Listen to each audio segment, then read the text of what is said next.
kusina na ng adobo. Patitikim ko sa kanya. Mazde, ananas. Yes, and that's tofu. You can do me adobo from tofu. Ken, why not? Well, Okay. And then that's tofu. And try the pineapple in adobo. Well, together it's very good. Ken. You from here? Or? Yes, only from my mind. And I give her a piece of chicken. Dahil konti lang ang kainin ng chicken.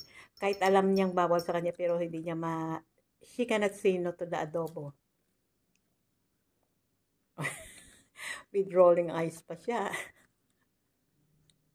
So, sabi niya, bigyan mo ako ng konti para matikman ko, para malaman ko kung ano ang naiwala.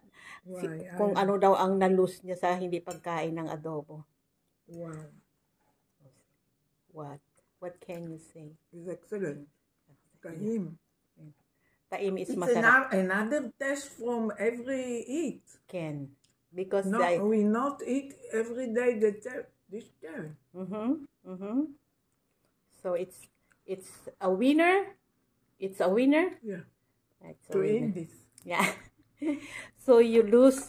What you lose? You told me what you lose. But say before I say. Ken, but now you did not lose because you eat the adobo it's very good. Yeah, I know. With the tofu and pineapple, It's very good. So that's the reaction of Rena. So panalo, gustong-gusto niya ang adobo na may pineapple na may pinya. Don't finish me. Don't finish me. What you mean don't finish you? I want to continue to eat. There are still more if you want. I can give you the pineapple and the tofu. Tomorrow, not now because katatapos siya lang kasi kumain ng pananghalian niya. So, naluto na yung adobo kaya sabi ko gusto mong tikman. Ayan, tinikman niya. Kaya sabi niya, tama naman at busog siya. Pero wag ko daw siyang ubusan ng adobo. The sauce. The sauce. Yes, the sauce. Yun ang ibig niya sabihin nga, don't finish me. Ibig sabihin, wag mong ubusin. Wag ko daw ubusin yung adobo. So, yun. Ayan.